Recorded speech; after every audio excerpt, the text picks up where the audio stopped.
So, why is the sky blue?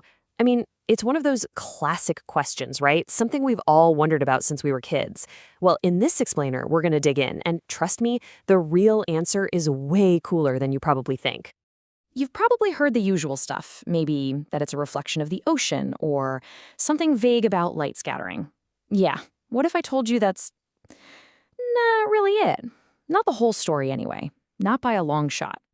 The thing is, those simple answers, they kind of miss the point. They skip over all the incredible details, the really beautiful parts of how it all works.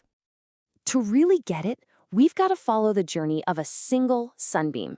It's an epic trip, starting 93 million miles away at the sun, fighting its way through our atmosphere, and get this, the journey actually ends inside your brain.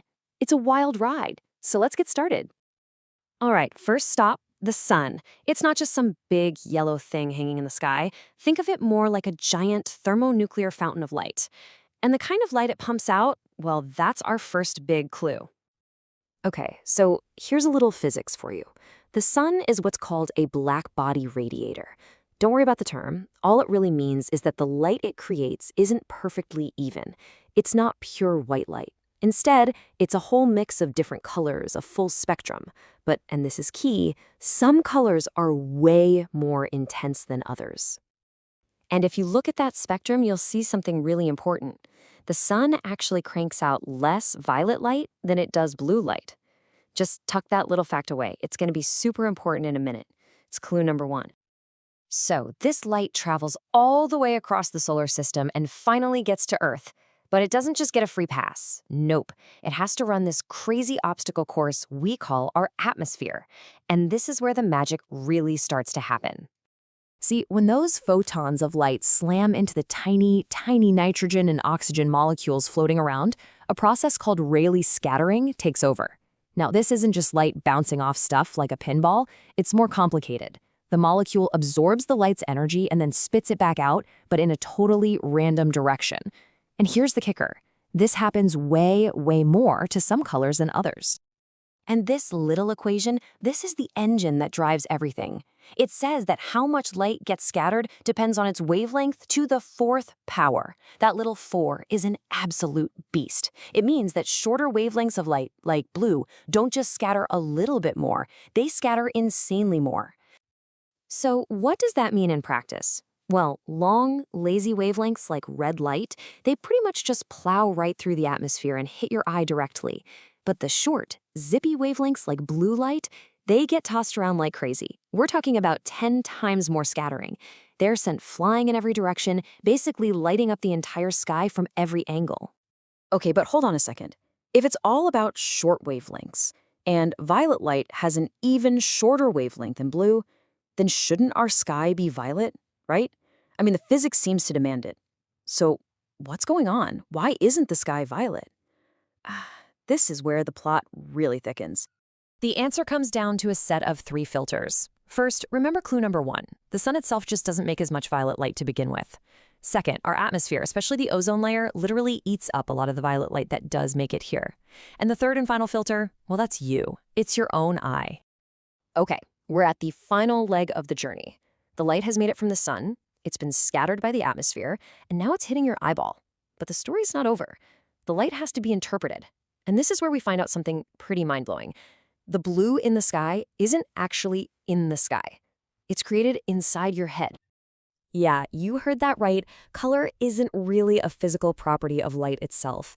It's a biological experience. It's a neural code that your brain invents based on how different sensor cells in your eye, your cone cells, get triggered. So that scattered light filling the sky, it creates a very specific recipe of signals. It triggers your short wavelength cones a lot, your medium wavelength cones a little bit, and your long wavelength cones barely at all. Your brain gets this very specific ratio of signals, and its internal dictionary has a name for that specific feeling: blue. And this is the part that just blows my mind. Our perception of a blue sky is completely dependent on our own biology. If our eyes had slightly different cone cells, our brain would get a different signal recipe. We might look up and see a violet sky, or maybe a turquoise one, or maybe even a color that we humans don't even have a name for. Whoa. All right, let's zoom out and put all these pieces together. Let's look at the whole incredible system from start to finish. Once you get this, so many other things just click into place. Why does the whole sky glow? Because that blue light is being scattered at you from every direction. Why does the sky get darker blue the higher you fly? Because there are fewer air molecules up there to do the scattering. And sunsets, it explains sunsets perfectly. The sunlight has to travel through way more atmosphere to get to you, so all the blue light gets scattered out before it even reaches your eyes. The only colors left to make it through are the reds and oranges. So let's do a quick final recap. The sun shoots out light, but it's richer in blue than violet. That light hits our atmosphere, which violently scatters the short wavelengths. The violet light that does get scattered gets filtered out, first by the sun not making much of it, then by our atmosphere absorbing it, and finally by our own eyes just not being very good at seeing it. What's left is a signal that our brain interprets and labels as blue, and because it's scattered everywhere, the entire sky appears to glow with it. It's just this incredible, perfect chain of events, isn't it? You've got the physics of a star, the chemistry of a planet's atmosphere, the weird rules of electromagnetism, and finally, the biology and neurology of the human brain. All of it has to line up just right to create that simple, beautiful experience we call a blue sky. And that leaves us with one last, kind of philosophical question to chew on. If color is just an experience, a label our brain slaps onto a certain set of signals, what would happen if our biology was different?